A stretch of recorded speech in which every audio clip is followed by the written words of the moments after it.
안녕하세요. 날마다 기막힌 정오의 박재우 목사입니다. 벌써 한 주가 지나서 금요일인데요. 오늘 하루도 모두 힘내시고 또 평안한 주말 되시기를 주님의 이름으로 기도합니다. 이 코로나 바이러스가 생기면서 이 세상이 급변하고 있는 것을 느끼게 됩니다. 방학이 아닌데도 학교를 몇 달 동안 못 가게 되고 또 줌으로 수업을 듣게 되고 예배를 드리고 과거에는 정말 상상할 수 없는 일들이 현실이 되어버렸는데요. 하지만 세상은 변한다 할지라도 우리가 믿음은 절대로 변해서는 안 되겠습니다. 오늘도 우리가 굳건한 반석과 같은 믿음으로 승리하실 수 있는 우리 날마다 기막힌 정오 식구들 되시기를 주님의 이름으로 기도합니다.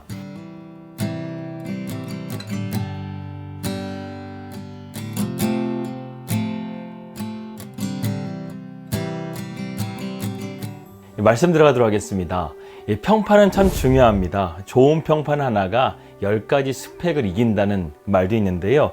탈무드에 보게 되면 평판은 최고의 소개장이다 이렇게 말하기도 합니다. 엘리자베스 아덴은 평판은 명성을 만들고 그 명성은 고객을 만든다. 즉 비즈니스에서도 이 평판이 중요하다는 것을 말하고 있습니다. 역사의 위인들 속에서도 좋은 평판을 가진 사람들이 오랫동안 기억되는 것을 볼 수 있습니다. 요즘에는 직장에서도 직원들을 채용할 때 평판 조회를 하는 회사들이 많아졌다고 합니다. 그래서 평판의 힘이라는 책도 나오기도 했습니다. 저자는 100명이 넘는 사람들과 인터뷰를 하면서 어떻게 하면 평판 좋은 사람이 될 것인가 이러한 책이 나오기도 했습니다. 평판을 잘 관리하는 사람들의 3가지의 행동 습관이 있는데요. 그 중에 첫 번째가 무엇이냐면 인간성이라는 거예요. 인간성이 좋은 사람은 자연스럽게 주변에 사람들이 모여들게 되어져 있습니다. 그런 사람은 기분에 따라서 행동이 변하지가 않아요. 주변 사람들을 감동시키고 조직에서도 윤활유와 같은 역할을 해나가는 사람이 바로 이러한 평판 좋은 사람의 특징이라는 것입니다. 오늘 우리는 바울에게 좋은 평판을 받았던 에바브로디도에 대해서 어제에 이어서 계속해서 말씀을 좀 이어가 보려고 합니다. 어제 우리는 바울뿐만 아니라 빌립보 교회의 좋은 평판을 받았던 에바브로디도에 대해서 함께 말씀을 나눴습니다. 이 에바브로디도는 성경에 2번밖에 나오지 않는 어떻게 보면 우리가 잘 알지 못하는 인물이기도 합니다. 그런데 이 바울은 에바브로디도에 대해서 상당히 좋은 평가를 내리고 있는 것을 보게 됩니다. 이 에바브로디도는 빌립보 교회에서 바울에게 보낼 헌금과 함께 그와 함께 하나님을 섬기도록 파송받은 자였습니다. 그런데 그는 바울과 함께 감옥에 있으면서요 향수병에 걸렸을 뿐만 아니라 심각한 질병을 앓고 있었다고 오늘 본문 말씀은 밝히고 있습니다. 그런데 이 에바브로디도가 더 크게 근심했던 것이 있었습니다. 그것은 무엇이냐면 자기가 아프다는 소식을 듣고 빌립보 교회 성도들이 근심하게 되었다, 걱정하게 되었다는 소식을 듣자 더 마음에 큰 근심이 되었다는 것입니다. 2장 26절의 말씀입니다. 그가 너희 무리를 간절히 사모하고 자기가 병든 것을 너희가 들은 줄을 알고 심히 근심한지라.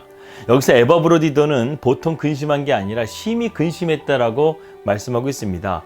지금 에바브로디도는 자신이 아픈 것이 문제가 아니에요.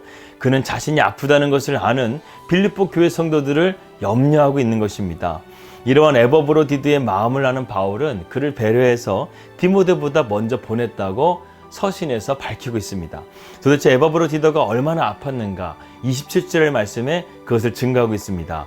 그가 병들어 죽게 되었으나 하나님이 그를 긍휼히 여기셨고 그뿐 아니라 또 나를 긍휼히 여기사 내 근심 위에 근심을 면하게 하였느니라. 에바브로디도는 조금 아팠던 것이 아니라는 거예요. 지금으로 말씀드린다고 한다면 병원에서 거의 사망 선고를 내렸다는 것입니다.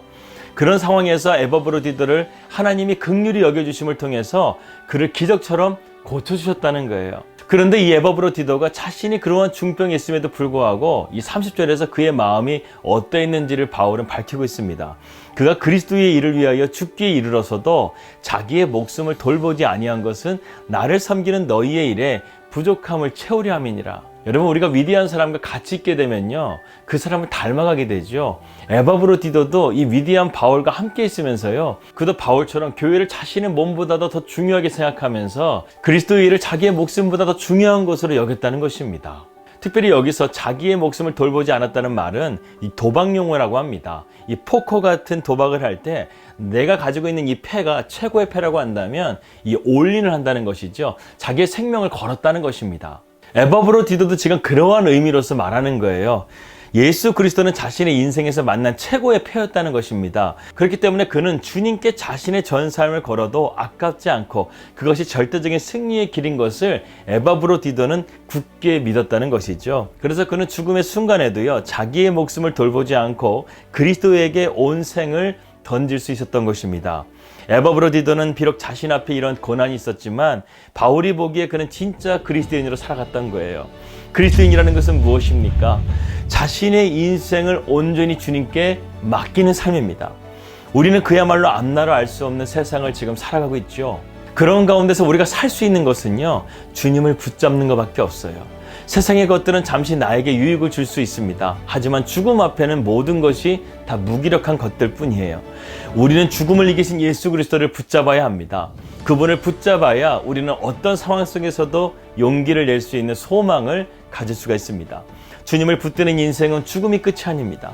주님을 붙드는 인생은 영생을 선물로 받는 자들이 됩니다. 우리에게 영원한 생명, 결코 쇠하지 않는 생명을 주신 우리 주님을 온전히 붙드심으로 나아가시기를 주님의 이름으로 기도합니다. 오늘 자신의 모든 것을 예수님께 올인한 에바브로디도의 삶과 같이 우리 각자에게 이러한 삶이 도전이 되어지고 용기가 되어질 수 있기를 주님의 이름으로 기도합니다. 기도하겠습니다.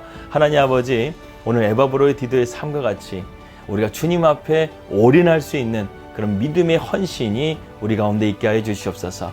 그로 말미암아 우리가 주님께 인정받을 수 있는, 칭찬받을 수 있는 참된 그리스도인으로서 우리가 이 땅을 살아가게 하여 주시옵소서. 우리는 정말 한치 앞을 알 수 없는 삶을 살아가고 있습니다. 그러나 주님이 우리의 길과 진리와 생명이 되시기 때문에 우리는 염려가 없습니다. 근심이 없습니다. 오직 그리스도의 일에만 우리가 전념하고 주님을 붙들며 살아갈 수 있는 믿음의 삶이 될 수 있도록 인도하여 주시옵소서. 예수님의 이름으로 기도하였습니다. 아멘. 주님을 붙들며 믿음으로 나아갈 수 있는 우리 날마다 기막힌 정오 식구들 되시기를 주님의 이름으로 기도합니다. 평안한 주말 되시고요. 저는 다음 주 월요일 날 뵙도록 하겠습니다.